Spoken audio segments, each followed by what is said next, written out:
Buenos días a todos. Bueno, la idea de hoy es una breve charla, una breve clase, donde lo que intentaremos ver es algunos ejemplos y un recorrido muy dinámico por la evolución de los juegos infantiles dentro de la disciplina.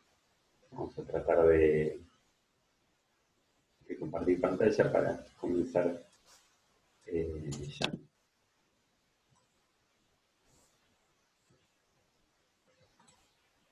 La arquitectura siempre se ha debatido entre este tema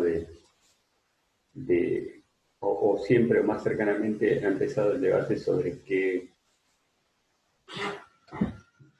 cuál es el usuario, ¿no?, al que debe abordar. Pero esto no fue siempre así. En la arquitectura, la aproximación a la escala, al usuario, a la escala del usuario, es relativamente reciente. Y en ese sentido, el niño, como caso de estudio, siempre ha sido, así como los ancianos, siempre han sido relegados a un segundo plano. Vamos a ver algunas acepciones muy... Vamos a correr la pantalla si todos lo pueden ver.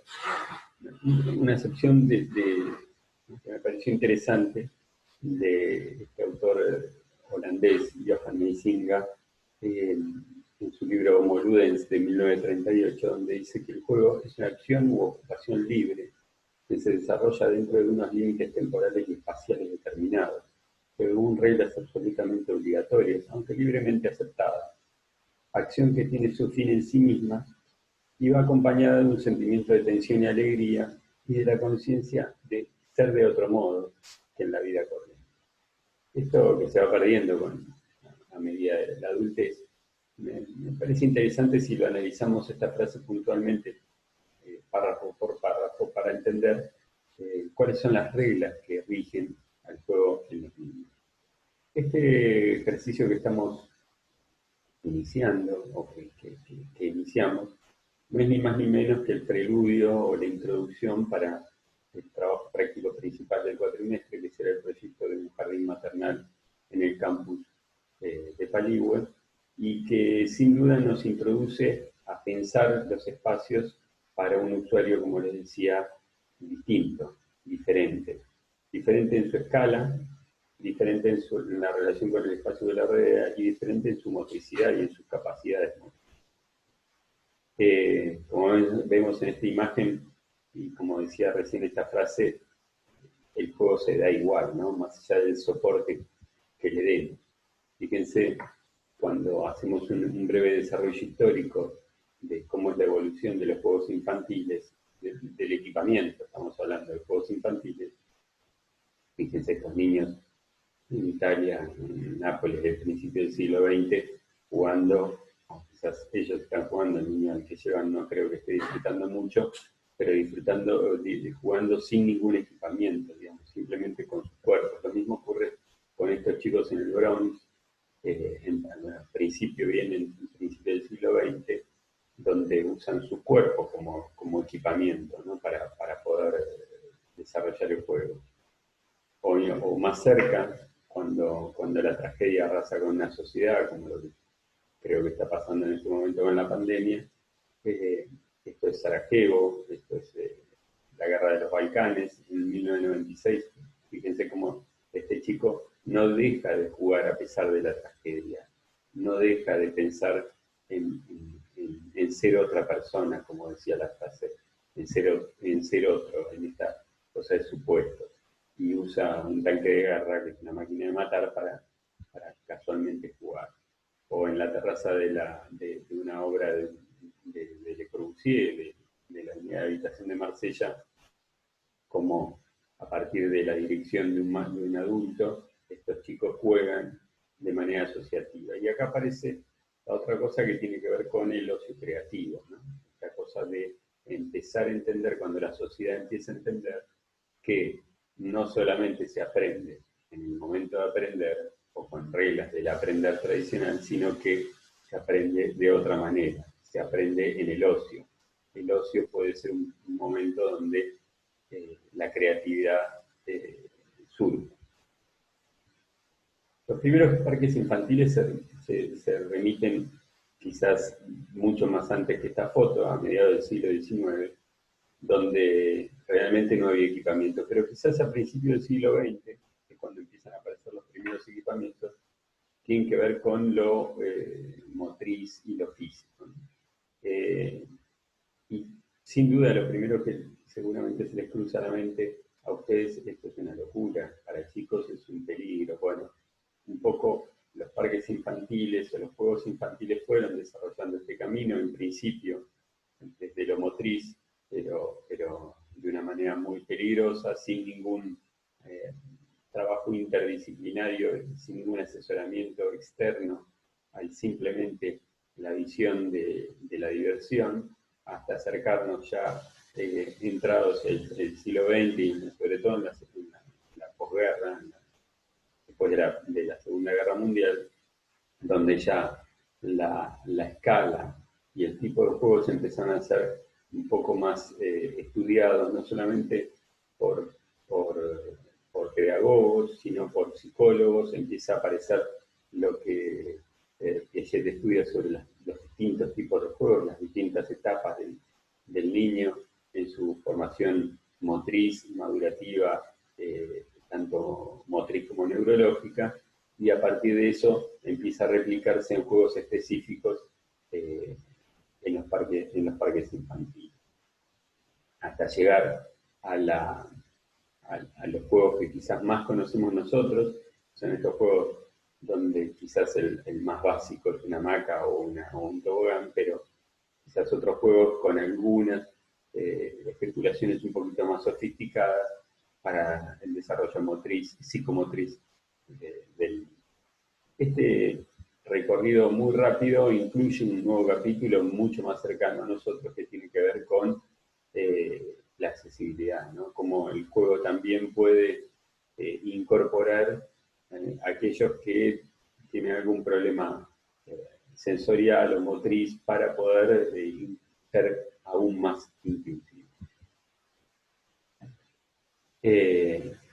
Y sin duda en la última etapa del siglo, sobre todo en los últimos años del siglo XX y en estos 20 años del siglo XXI, el tema del juego infantil provoca un gran desarrollo a nivel tanto de su diseño como de su interacción con el medio donde actúa, como en este juego, fíjense, en Perú, donde se trabaja con materiales del lugar, se trabaja con elementos, no solamente por una visión ambiental, sino también, por sobre todo, para una visión del contexto ambiental de los niños, ¿no? Si bien allá atrás aparece un tobogán metálico, sin duda los chicos prefieren jugar en estos palos clavados en el paisaje, a distintas alturas, o estas cañas donde se pueden trepar, que parecen mucho más sugerentes que el viejo tobogán.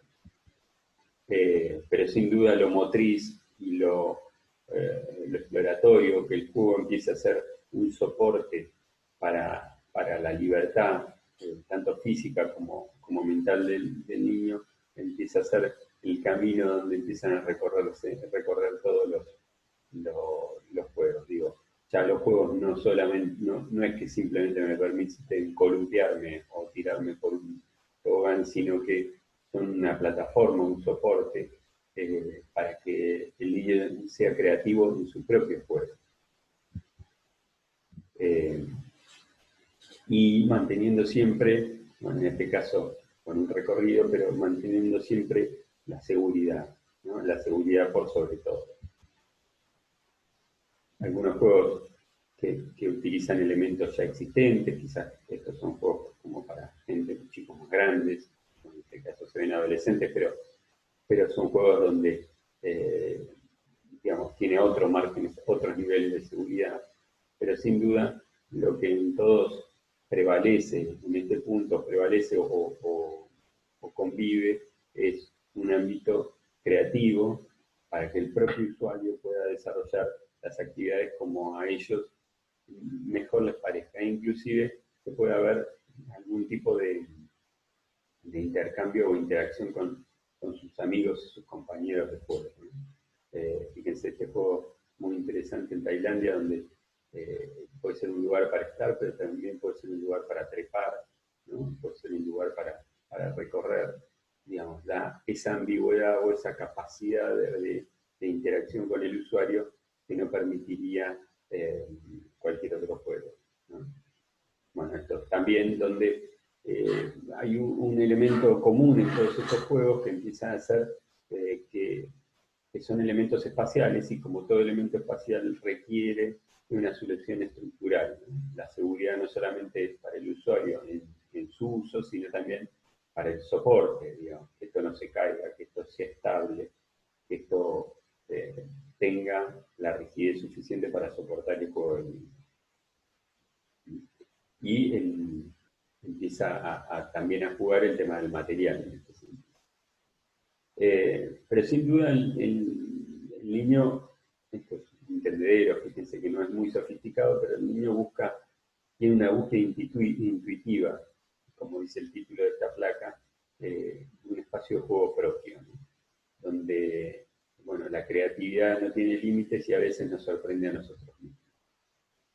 Esta es una arquitecta argentina que ha desarrollado toda su vida profesional, más allá de tener proyectos convencionales. Vamos a contar algunos juegos.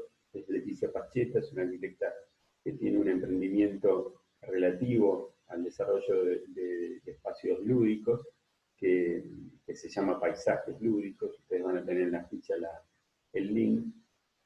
Desarrolló varios juegos muy interesantes. Este es la casita colgante, que fue premiada nacional e internacionalmente. Pero lo que básicamente desarrolla Leticia desde su final de la carrera, con su proyecto final de carrera relativo a los juegos infantiles, es un sinnúmero de posibilidades de juegos dentro de espacios, ¿no?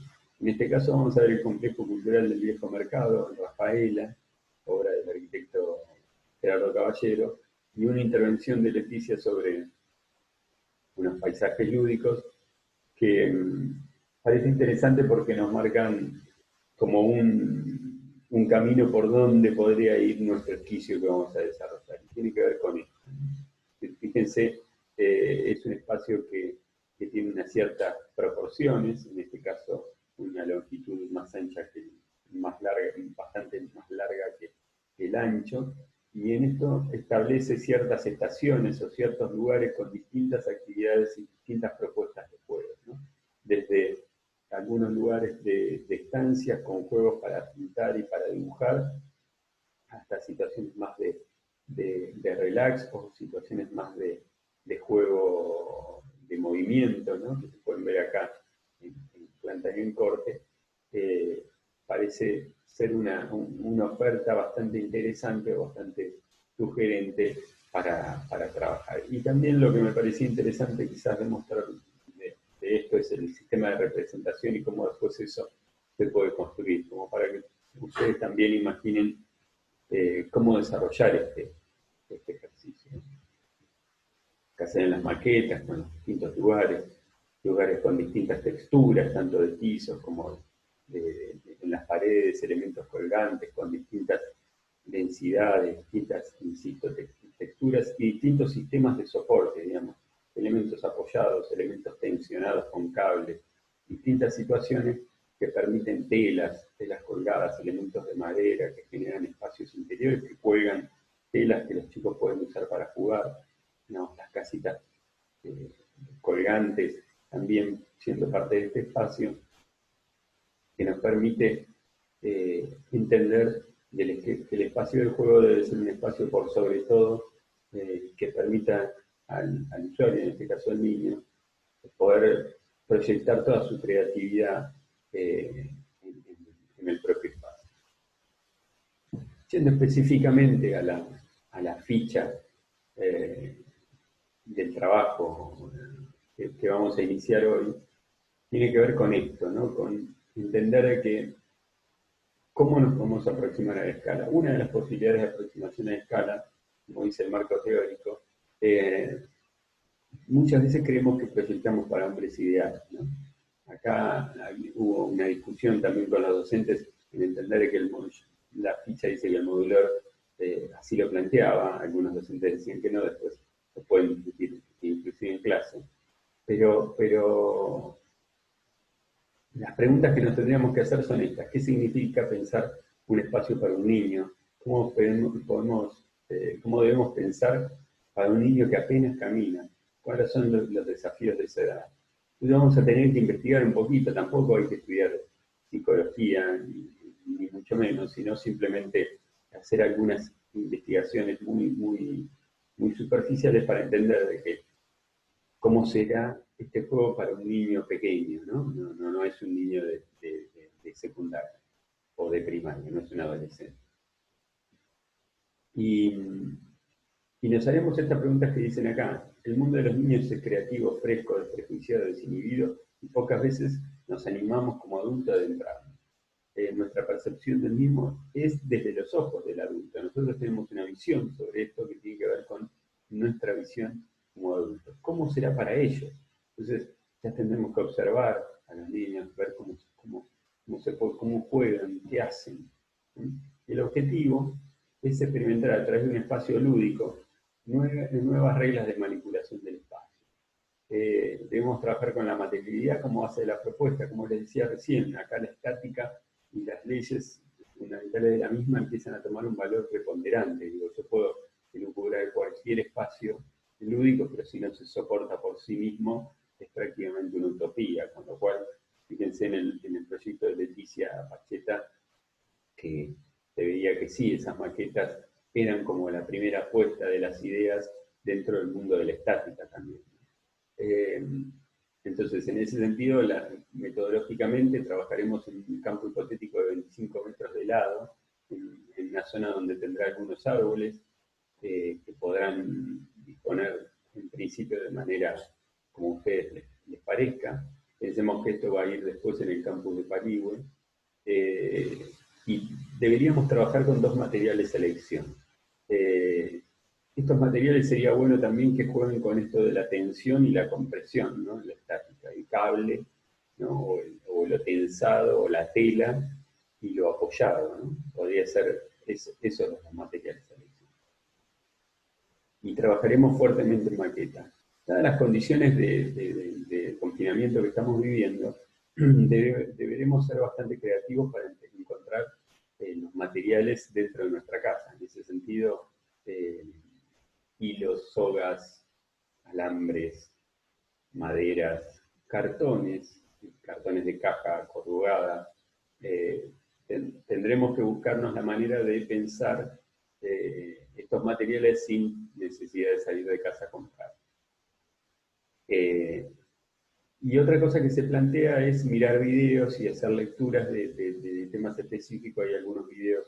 Acá hay una entrevista a Jonas Friedman, arquitecto sumamente interesante y creativo, que falleció en febrero pasado, un arquitecto muy longevo, con una gran producción que les recomiendo que la miren.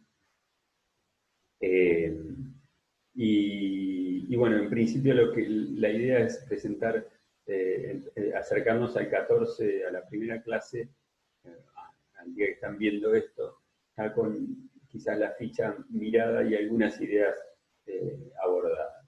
En este sentido, como les decía al principio, este esquicio intenta hacer una breve introducción a lo que vamos a desarrollar después con el tema del jardín maternal, para también inclusive ser complementario al mismo, y poder entender de que en el proyecto del jardín maternal, tanto el interior, el desarrollo de los espacios interiores de los mismos, es importante como así el exterior y el espacio de expansión del mismo.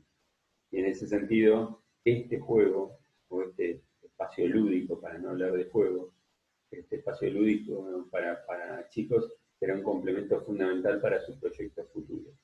Así que, sin más, los dejo con todas las ganas y todas las fuerzas para poder comenzar este trabajo. Como siempre decimos, estos trabajos son fundamentalmente trabajos exploratorios donde la idea y la búsqueda es no especular sobre el resultado. Acá nadie va a probar porque sea mejor o peor juego, sino lo que van a probar y la calidad de la nota final de este trabajo tendrá que ver con su compromiso con el proceso del trabajo y no con el resultado obtenido. Si hay compromiso en el proceso de trabajo, seguramente el resultado será bueno. Pero lo que tienen que entender fundamentalmente es que este trabajo se puede desaprobar si no lo hacemos. Es muy difícil desaprobar si el trabajo lo hacemos de manera consciente y comprometida.